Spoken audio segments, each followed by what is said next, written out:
നമുക്കിനി ബോളിങ്ങിനെ പറ്റിയുള്ള കുറച്ച് കാര്യങ്ങളിലേക്ക് കടക്കാം. കാരണം ബാറ്റിങ്ങിനെ പറ്റി ഓൾറെഡി കുറേ കാര്യങ്ങളൊക്കെ പറഞ്ഞു കഴിഞ്ഞു. അപ്പോൾ ബോളിങ്ങിനെ പറ്റി പറയുമ്പോൾ ആദ്യം തന്നെ നമ്മൾ പിച്ചിനെ പറ്റിയുള്ള ഒരു ധാരണ നമ്മൾ ഉണ്ടാവണം.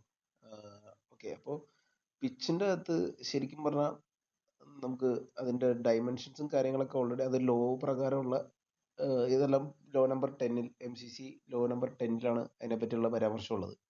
അപ്പോൾ അതിൻ്റെ ഞാൻ ഒരു വീഡിയോ ഓൾറെഡി ചെയ്തിട്ടുണ്ട്, ഒരു ചെറിയ വീഡിയോ ആണ്. അത് നിങ്ങൾക്ക് ജസ്റ്റ് വേണമെങ്കിൽ ഒന്ന് റെഫർ ചെയ്യാം. ഞാൻ ഒന്നും കൂടി അതിൻ്റെ അകത്ത് എടുത്തു പറയുന്നതാണ്. നമുക്ക് സ്റ്റെംസ് വെച്ചേക്കുന്ന ഏരിയ, അതിനകത്ത് ബോളിംഗ് ക്രീസ് ഉണ്ട്, റിട്ടേൺ ക്രീസ് ഉണ്ട്, പോപ്പിംഗ് ക്രീസ് എന്ന് പറഞ്ഞ ഏരിയ ഉണ്ട്. അപ്പോൾ ഈ ടേംസ് എല്ലാം നമ്മൾ ഓർത്ത് വയ്ക്കുക. കാരണം നമുക്ക് എപ്പോഴും അത് യൂസ് ചെയ്യേണ്ടത്, നമ്മൾ ചിലർ ജസ്റ്റ് ക്രീസ് എന്ന് മാത്രമേ അറിയുള്ളൂ. അപ്പോൾ അതിൽ റിട്ടേൺ ക്രീസ് ഉണ്ട്, ബോളിംഗ് ക്രീസ് ഉണ്ട്, പോപ്പിംഗ് ക്രീസ് എന്നൊക്കെ ഉണ്ട്. അതിൻ്റെ ലെങ്ത് ഏകദേശം നമ്മൾ ഓർത്ത് വയ്ക്കുക. ലെങ്ത് ഇത് കമൻട്രിയിൽ അത് അത്ര അത്യാവശ്യം അല്ലെങ്കിൽ നമ്മൾ റൂൾസ് അറിയും തോറും നമുക്ക് ബെറ്റർ ആയിട്ടുള്ളൊരു കമൻട്രി പറയാനുള്ള ഓപ്ഷൻ അതിനകത്ത് തുറന്നു വരുന്നത്. അതുകൊണ്ടാണ് ഞാൻ അതിനെപ്പറ്റി പറഞ്ഞത്. അപ്പം ജസ്റ്റ് ഇത് ഓർത്ത് വയ്ക്കുക. അപ്പം നമ്മളെ സംബന്ധിച്ചോളം നമുക്ക് കമൻട്രി പറയുമ്പോൾ ആവശ്യമുള്ളത് ഈ ഏരിയയിലൊക്കെ ബോൾ പിച്ച് ചെയ്യുമ്പോൾ എന്തൊക്കെ വിളിക്കാൻ പറ്റും എന്നുള്ളതാണ്. അപ്പോൾ കളി കാണുന്നവർക്കും കളിക്കുന്നവർക്കും ഓൾറെഡി അറിയാവുന്ന കാര്യമാണ്. എങ്കിൽ പോലും ഞാൻ ജസ്റ്റ് അതൊന്ന് ഇതിൽ എടുത്ത് പറയുകയാണ്. എന്നിട്ട് നമുക്ക് അതിൻ്റെ ആ ഓരോ ഏരിയയിൽ വരുന്നതിന് വേറെ എന്തൊക്കെ ഒരു സിനോണിംസ് അല്ലെങ്കിൽ അതിൻ്റെ പര്യായമായിട്ട് നമുക്ക് എന്തൊക്കെ യൂസ് ചെയ്യാമെന്നും കൂടി പറയാൻ വേണ്ടിയാണ് ഈ ഒരു പാർട്ട് പറയുന്നത്. അപ്പോൾ ഇതിൻ്റെ അകത്ത് യോർക്കർ എന്ന് പറഞ്ഞാൽ നമുക്കറിയാം ക്രീസിൻ്റെ വളരെ ക്ലോസ് ആയിട്ട് കാലിലേക്കും ഒക്കെ ആയിട്ടൊക്കെ വരുന്ന ഒരു ഇതിനാണ് നമ്മൾ യോർക്കർ എന്ന് പറയുന്നത്. കുറച്ചും കൂടി മാറി വന്നു കഴിഞ്ഞാൽ ഫുൾ പിച്ച് ഡെലിവറി എന്ന് പറഞ്ഞ് പറയാറുണ്ട്. പിന്നെ അതുകൂടാതെ ഗുഡ് ലെങ്ത് ഏരിയ ഉണ്ട്. പിന്നെ ഗുഡ് ലെങ്ത് ഏരിയ എന്നാണ് ഏറ്റവും നല്ലൊരു ഏരിയ ബോൾ എറിയാനുള്ള. അപ്പോൾ ഇതിൻ്റെ അകത്ത് 2 മീറ്റർ, 4 മീറ്റർ, 6 മീറ്റർ, 8 മീറ്റർ എന്നൊക്കെ കുറെ കാണിക്കുന്നുണ്ട്. പക്ഷെ ഇരുന്നാലും നമ്മൾ ആസ് എ പ്ലെയർ നമ്മൾ കളിക്കുമ്പോൾ നമ്മളൊരു കാര്യം മനസ്സിലാക്കേണ്ടത്, ഓരോ ബാറ്റേഴ്സിൻ്റെ റീച്ച് ചില വ്യത്യാസങ്ങളുണ്ടാവും. അപ്പോൾ നമ്മളിതൊരു ഒരു ഏകദേശം കണക്കാക്കുന്ന ഏരിയ ആണെങ്കിൽ പോലും നമ്മളിപ്പോൾ ഒരു ബാറ്ററിന് ഗുഡ് ലെങ്ത് ഏരിയ എന്ന് പറഞ്ഞാൽ ഈ ഒരു ഏരിയയിൽ ഇട്ടാൽ അത് വേറൊരു ബാറ്റർക്ക് അത് ചിലപ്പോൾ ഒരു ഫുൾ പിച്ച് ഡെലിവറി പോലെ ആയിരിക്കും. കാരണം അയാൾക്ക് അത്രയും റീച്ച് ഉണ്ട്, അയാൾക്ക് അത്രയും സ്ട്രൈഡ് ഉണ്ട്, അയാളുടെ കാലത്ര എത്തുന്ന ഒക്കെ ഉണ്ടാവും. അപ്പോൾ ആ ഒരു കാര്യം നമ്മൾ എപ്പോഴും മനസ്സിലാക്കിക്കൊണ്ടിരിക്കണം. പിന്നെ നമ്മൾ ജൂനിയർ ക്രിക്കറ്റും സീനിയർ ക്രിക്കറ്റിലും അതിൻ്റെ ലെങ്ത് അതനുസരിച്ച് ചെറിയ വ്യത്യാസമുണ്ട്. അതായത് പിച്ചിൻ്റെ ലെങ്ത്തിനുള്ള വ്യത്യാസമല്ല, നമ്മൾ ബോൾ ചെയ്യുമ്പോൾ ഒരു പക്ഷേ നമ്മൾ ഗുഡ് ലെങ്ത് എന്ന് വിചാരിച്ച് എറിയുന്ന ഒരു ജൂനിയർ ക്രിക്കറ്റ് ലെവലൊക്കെ അതൊരു ഷോർട്ട് പിച്ച് എന്ന് പറഞ്ഞാൽ കുറച്ചും കൂടി ബാക്കിലുള്ള ബോളുകളിലേക്കും തോന്നുന്നത്. ഫുൾ പിച്ച് എറിയുന്ന ഏരിയ ചിലപ്പോൾ അവർക്കൊരു ഗുഡ് ലെങ്ത് ആയിട്ടായിരിക്കും തോന്നുന്നത്. കാരണം അത് പിള്ളേരുടെ ഹൈറ്റിൻ്റെ ഇതിൻ്റെയൊക്കെ വ്യത്യാസം അനുസരിച്ചാണ്. ഏറ്റവും ബാക്കിൽ വരുന്ന ബൗൺസറാണ്. നമ്മളിതെല്ലാം ഓൾറെഡി കളികളിലൊക്കെ കാണുന്ന കാര്യങ്ങളാണ്, ബൗൺസറും ഇതെല്ലാം. അപ്പോൾ അതിനെപ്പറ്റി കൂടുതൽ എക്സ്പ്ലെയിൻ ചെയ്യണമെന്ന് എനിക്ക് തോന്നുന്നില്ല, എല്ലാവർക്കും അറിയാവുന്ന കാര്യമാണ്. നമ്മൾ കളിയൊക്കെ കാണുമ്പോൾ ഇഷ്ടം പോലെ ഈ പിച്ച് മാപ്പൊക്കെ എപ്പോഴും കാണാറുണ്ട്. ഷോർട്ട്, ഗുഡ് ലെങ്ത് ഒക്കെ പറഞ്ഞ് അതിൻ്റെ ഏരിയ എവിടെയാണ് പിച്ച് ചെയ്യുന്നതെന്നൊക്കെ ഉള്ളത് ഇഷ്ടംപോലെ കമൻട്രീസിലൊക്കെ നമ്മൾ കേൾക്കാറുള്ളതാണ്. എത്ര ബോളുകൾ ഇന്ന ഏരിയയിൽ വീണു അങ്ങനെയുള്ള കാര്യങ്ങളെല്ലാം. അപ്പോൾ നമുക്ക് ആ ഒരു ഏരിയ ജസ്റ്റ് ഒന്ന് മനസ്സിലാക്കി വയ്ക്കുക. Yorker, full, good, short pitch. ഇതിപ്പോൾ ഞാനൊരു വീഡിയോയിൽ കാണിക്കുന്നതിന് അവർ നമുക്ക് ഒരു അടുത്ത ഏതെങ്കിലുമൊക്കെ ഒരു വീഡിയോയിൽ നമുക്ക് റിയൽ ഗ്രൗണ്ടിലൊക്കെ ഉള്ള സിനാരിയോസ് നമുക്ക് ചെയ്യാം. അപ്പോൾ ആ ടൈമിൽ നമുക്ക് കുറച്ചും കൂടി പിച്ചിൻ്റെ ആ ഏരിയ കുറച്ചും കൂടി നമുക്ക് മനസ്സിലാക്കാനുള്ള രീതിയിൽ നമുക്കത് ചെയ്യാം.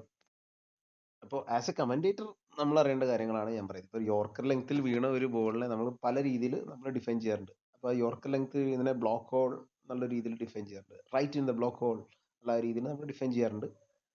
ബേസ് ഓഫ് ദ സ്റ്റെംസ് എന്ന് പറയാറുണ്ട്. ടോ ക്രഷർ, നമ്മുടെ ടോ എന്ന് പറഞ്ഞു കഴിഞ്ഞാൽ നമ്മുടെ കാലിലെ വിരലിനെ ക്രഷ് ചെയ്യുന്ന രീതിയിൽ വരുന്നത്. യോർക്കർ സോൺ, പോപ്പിംഗ് ക്രീസ് ആ രീതിയിൽ വിളിക്കാറുണ്ട്. ബൂട്ട് ക്രഷർ വിളിക്കാറുണ്ട്. ഇപ്പോൾ he nails the block hole, അതായത് കറക്റ്റ് അവിടെ എറിഞ്ഞു എന്നുള്ളത്. ഞാൻ ഇതിൻ്റെ വിശദമായിട്ടുള്ള വീഡിയോ ചെയ്യാം. ഞാൻ ജസ്റ്റ് ആ ഒരു ഏരിയ ആദ്യമേ ഒന്ന് പരിചയപ്പെടുത്തി അതിൻ്റെ പര്യായപദങ്ങളും കൂടി പറഞ്ഞു കഴിഞ്ഞാൽ കുറച്ച് കമൻട്രി പറയാൻ കുറച്ച് എളുപ്പമായിരിക്കും എന്ന് ചോദിച്ചിട്ടാണ് ഞാൻ ആ ഒരു റൂട്ടിൽ അത് പോകുന്നത്. അപ്പോൾ നമ്മൾ നേരത്തെ ഓവർപിച്ച് ഏരിയ കണ്ടു. അപ്പോൾ അത് ഓവർ പിച്ച് എന്ന് തന്നെ നമ്മൾ പറയും, അല്ലെങ്കിൽ അറ്റാക്കിംഗ് ഫുൾ എന്ന് വെച്ചാൽ കുറച്ച് ഫുൾ ലെങ്ത് ഏരിയയിൽ ഇടുന്ന ആ ഏരിയയെ നമ്മൾ അറ്റാക്ക് ചെയ്യുന്നു എന്ന രീതിയിൽ. ഡ്രൈവിംഗ് ലെങ്ത്, അതായത് ആ ഏരിയയിലെല്ലാം നമ്മൾ ഫ്രണ്ട് ഫുട്ട് കളിക്കേണ്ട ഏരിയാസ് ആണ് ഈ ഫുൾ ലെങ്ത് എന്നൊക്കെ പറയുന്ന ഏരിയ. ഇൻവൈറ്റിംഗ് ദ ഡ്രൈവ്, അതായത് ഡ്രൈവ് ചെയ്യാൻ വേണ്ടി ഉള്ള ഒരു ഏരിയയിൽ ഇട്ടു. അപ്പോൾ ആ ഡ്രൈവിനെ നമ്മൾ ക്ഷണിച്ചുകൊണ്ട് ഹാഫ് വോളി റീജിയൻ എന്നും പറയാറുണ്ട്. He goes fuller this time, അങ്ങനെയൊക്കെ അത് നമ്മൾ യൂസ് ചെയ്യാറുണ്ട്. Is attacking the full area, അല്ലെങ്കിൽ is bowling it in the driving length. അങ്ങനെ ആ ഒരു പല രീതിയിൽ നമുക്ക് ഈ ഒരു പാർട്ടിനെ നമ്മൾ ഡിഫൈൻ ചെയ്യാറുണ്ട്. വെരി ഫുൾ എന്ന് പറയുമ്പോൾ വളരെ, ഇപ്പോൾ യോർക്കർ അല്ല, യോർക്കറിനെ അറ്റംപ്റ്റ് ചെയ്തു പക്ഷെ വളരെ കാലിനോടൊക്കെ ക്ലോസ് ആയിട്ടോ അല്ലെങ്കിൽ അയാൾക്ക് ഡ്രൈവിംഗ് ആയിട്ട് വരുന്നു. അപ്പോൾ അതിനാണ് വെരി ഫുൾ എന്ന് പറയുന്നത്. ഫുൾ ലെങ്ത് എന്ന് പറഞ്ഞാൽ കുറച്ചും കൂടി ബാക്കിലേക്ക് എറിയുന്നു, അതായത് ബാറ്റർക്ക് അത്ര ഫ്രണ്ടിലല്ല എന്നാൽ ഗുഡ് ലെങ്ത്തിലും അല്ല, അങ്ങനെ ഒരു ഏരിയയിലാണ് ഫുൾ ലെങ്ത് പറയുന്നത്. Pitches up, pitching up the ball ആ ഒരു രീതിയിൽ പറയാറുണ്ട്. സെർച്ചിങ് ദ ലെങ്ത്, ഇച്ചിങ് ലെങ്ത് പറയാറുണ്ട്. Attacking the stumps, is pitching it up beautifully. അപ്പോൾ ഈ പിച്ചിങ് അപ്പ് എന്ന് പറഞ്ഞാൽ അത് മോശമല്ല, അത് ഓരോ ഡിപ്പെൻസ് ഓൺ ദ സിറ്റുവേഷൻ. അപ്പോൾ ആ കാര്യങ്ങളാണ് അത്. അങ്ങനെയൊക്കെ നമുക്ക് പറയാൻ പറ്റും. പിന്നെ ഗുഡ് ലെങ്ത്തിന് probing, testing, nagging, top of ആ രീതിയിലൊക്കെ പറയാം. Awkward, questioning, ideal length. ശരിക്കും ഐഡിയൽ ലെങ്ത് അല്ലെങ്കിൽ ഗുഡ് ലെങ്ത്, അതാണ് അതിൽ പ്രോബ്ലം യൂസ് ചെയ്യാറുള്ളത്. അപ്പോൾ നമ്മൾ പറയുമ്പോൾ പ്രോബിങ്, ഗുഡ് ലെങ്ത്, ഡെലിവറി എന്ന് വെച്ചാൽ നല്ലൊരു ഏരിയയിൽ എറിഞ്ഞു നല്ലൊരു മീനിങ്ങിലാണ് ആ ഒരു യൂസേജ് വരുന്നത്. ബാക്ക് ഓഫ് ദ ലെങ്ത് എന്ന് പറഞ്ഞാൽ ഈ ഗുഡ് ലെങ്ത്തിന് തൊട്ട് പിന്നിൽ ആയിട്ടൊക്കെ വരുന്നതിനാണ് ഹാർഡ് ലെങ്ത് അല്ലെങ്കിൽ ഷോർട്ട് ഓഫ് ഗുഡ് ലെങ്ത്. അത് ഗുഡ് ലെങ്ത് അല്ല, ഇതിന് ജസ്റ്റ് പുറകെ ഷോർട്ട് ഓഫ് ഗുഡ് ലെങ്ത് എന്ന് പറയും. അപ്പോൾ ഇൻ ടു ദ ഡെക്ക് എന്ന് പറയാം.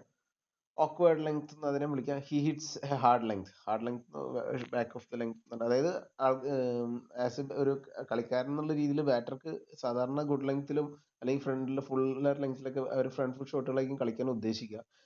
പക്ഷേ ഈ ജസ്റ്റ് ഷോട്ട്, ഈ ബാക്ക് ഓഫ് ദ ലെങ്ത് എന്ന് പറയുമ്പോൾ അവർക്ക് ചെറിയ കൺഫ്യൂഷൻ ആയിരിക്കും. കാരണം ഇത് കഴിഞ്ഞ് പറയാൻ പോകുന്ന ഷോർട്ട് ബോളൊക്കെ അവർക്ക് ബാക്ക് ഫുട്ടിൽ കളിക്കുന്നതായിരിക്കും എളുപ്പം. അപ്പോൾ ആ ഒരു സംഭവം, ഇതിൻ്റെ അകത്തൊരു കൺഫ്യൂസിങ് എലമെന്റ് ഉണ്ടാവും ഈ ബാക്ക് ഓഫ് ദ ലെങ്ത് എന്ന് പറഞ്ഞു കഴിഞ്ഞാൽ. അപ്പോൾ അതുകൊണ്ടാണ് ജസ്റ്റ് ഷോട്ട് എന്നൊക്കെ വിളിക്കാറുണ്ട് നമ്മൾ. ഷോർട്ട് ബോൾ എന്ന് പറയുമ്പോൾ നമ്മൾ വളരെ പുറകിൽ എറിയുന്നു. ബോൾ ഭയങ്കര ബൗൺസ് ഒന്നും ഇല്ലാത്തതിനെ നമ്മൾ പൊതുവെ ഷോർട്ട് ബോൾ എന്ന് വിളിക്കും. ബൗൺസറും ഷോർട്ട് ബോൾ തന്നെയാണ്. ബട്ട് ബൗൺസർ എന്ന് പറയുമ്പോൾ ഇത്തിരി ബൗൺസ് ചെയ്ത് നമ്മുടെ തല ഹൈറ്റോ അല്ലെങ്കിൽ ഷോൾഡർ ഹൈറ്റോ ഒക്കെ വരുന്നത്. ഇപ്പോൾ നമ്മൾ ബാങ്ക്ഡ് എന്ന് പറയാം, ഡഗ്ഡ് എന്ന് പറയാം, ഹൊസ്റ്റൈൽ എന്ന് പറയാം, ക്ലൈംബിങ്, ഹാഫ് വേ ഡൗൺ. ഇവിടെ ഹാഫ് ട്രാക്ക് എന്നൊക്കെ പറയാറുണ്ട് നമ്മൾ. ഷോർട്ട് ബോളിന് ഹാഫ് ട്രാക്ക് എന്ന് പറയുന്നത് അത് നമുക്ക് ഇത് കഴിഞ്ഞിട്ട് നമുക്ക് ഇതിന് കുറേ കൂടി സിനോണിംസ് നമുക്ക് പറയാം. ഇപ്പം ഞാൻ ജസ്റ്റ് ഒരു സ്റ്റാർട്ടർ എന്നുള്ള രീതിയിലാണ് ഇത് പറഞ്ഞത്. ഈ ബാങ്ക്സ് വിത്ത് ഷോട്ട് ആ രീതിയിലൊക്കെ പറയാറുണ്ട്. Bouncer rears up, climbs, lift, surprise bumper എന്ന് നമ്മൾ surprising bumper from a bowler അങ്ങനെയൊക്കെ പറയാറുണ്ട്. ഷോർട്ട് ബോൾ നമ്മുടെ തൊണ്ടയ്ക്ക് വരുന്ന ബോൾ എന്നുള്ളത്. ദാറ്റ് വൺ ക്ലൈംസ് ഓക്വേർഡ്ലി, അതായത് ഇങ്ങനെ കയറി വരുന്നു, ക്ലൈംസ് ഓക്വേർഡ്ലി എന്നുള്ള ഒരു കാര്യം അതിൻ്റെ അടുത്ത് പറയുന്നു. അപ്പോൾ ഈ ഷോർട്ട് ബോളൊക്കെ നമുക്ക് എന്ന് വെച്ചാൽ ഒരു വലിയൊരു കളിയിൽ ഈ കളിയൊക്കെ കളിക്കുമ്പോൾ വല്ല 140 സ്പീഡിലൊക്കെ വരുന്ന അതിന് ബൗൺസർ എന്ന് പറയുമ്പോൾ അത് പെട്ടെന്ന് ക്ലൈംബ് ചെയ്യും. നമുക്ക് പ്രതീക്ഷിച്ചതിലും സ്പീഡിലേക്ക് കാണും. ഇപ്പോൾ നമ്മുടെ പ്രാക്ടീസിനൊക്കെ ഈ സൈഡ് ആമിലൊക്കെ ഈ 140 ഒക്കെ കളിക്കുമ്പോൾ നമുക്ക് ജസ്റ്റ് ആ റിലീസ് ചെയ്യണ അവിടെ നിന്ന് തന്നെ നമ്മൾ ഇതിനെപ്പറ്റി എവിടെ കുത്താൻ പോകണം നമ്മൾ മനസ്സിലാക്കിയില്ലെങ്കിൽ പിന്നെ നമുക്ക് ഒരു തിരിച്ചുപോക്കില്ല. പിന്നെ അത് വന്ന് നമ്മളെ ഹെൽമെറ്റിലടിക്കോ അല്ലെങ്കിൽ നമ്മൾ പെട്ടെന്ന് ഡക്ക് ചെയ്യാനൊക്കെ നമുക്ക് സമയം വളരെ കുറവായിരിക്കും. അപ്പോൾ ആ ഒരു കാര്യമാണ് ബൗൺസറും ഷോട്ടും തമ്മിലുള്ള ആ ഒരു ചെറിയ വ്യത്യാസം. അതിൻ്റെ ആ സ്പീഡും ഇതൊക്കെ അനുസരിച്ച് വ്യത്യാസങ്ങൾ വരും. പിന്നെ വൈഡ് ഔട്ട് സൈഡ് ഓഫ് എന്ന് പറയുമ്പോൾ നമ്മൾ വൈഡ് ലൈനിൽ നിന്നും ബാക്കിലായിട്ടൊക്കെ വൈഡ് ലൈനിൽ നിന്നും വൈഡായിട്ട് എറിയുന്നതിനാണ്. അപ്പോൾ അതിനെ നമ്മൾ ഈ വൈഡ് ലൈൻ നമ്മൾ ട്രാം ലൈൻ എന്ന് വിശേഷിപ്പിക്കാറുണ്ട്. ഔട്ട് സൈഡ് ട്രാം ലൈൻ അങ്ങനെ പറയാറുണ്ട്. എക്സ്പെൻസീവ് ചാനൽ അങ്ങനെ പറയാറുണ്ട്. അല്ലെങ്കിൽ ടെംപ്റ്റിംഗ് വിഡ്ത്ത് എന്ന് പറഞ്ഞാൽ നല്ല വിഡ്ത്ത് എറിയുമ്പോഴത്തേക്കും നമുക്ക് അടിക്കാൻ തോന്നും. അപ്പോൾ അല്ലെങ്കിൽ അതിനെ offers the width out side of ആ ഒരു രീതിയിൽ നമ്മൾ പറയാറുണ്ട്. പിന്നെ ഓൺ ദ സ്റ്റെംസ് പറയുമ്പോൾ നമ്മൾ കറക്റ്റ് ലൈനിൽ എറിഞ്ഞെറിഞ്ഞ് പോണേനാണ്. അതായത് സ്റ്റെം ടു സ്റ്റെം എറിഞ്ഞ് പോണേനാണ് വിക്കറ്റ് ടു വിക്കറ്റ് എന്ന് പറയും. അല്ലെങ്കിൽ ടോപ്പ് ഓഫ് അല്ലെങ്കിൽ സ്റ്റെം ടു സ്റ്റെം എന്നൊക്കെ പറയാറുണ്ട്. അപ്പോൾ അറ്റാക്കിംഗ് ദ സ്റ്റെംസ് ആ രീതിയിൽ പറയാറുണ്ട്. പിന്നെ ലെഗ് സൈഡിൽ എന്ന് പറയുമ്പോൾ സ്ലൈഡിങ് ഡൗൺ ആ രീതിയിൽ on to the bats, leg stem line, stage down the leg side. നമ്മൾ നേരത്തെ ഫ്ലിക്ക് ഒക്കെ ചെയ്യണ പഠിച്ചു. അപ്പോൾ ആ ടൈമിൽ ഈ ലെഗ് സൈഡ് ലൈനിലൊക്കെ വരുന്നതാണ് നമ്മൾ ഫ്ലിക്കിലൊക്കെ എറിയുന്നത്.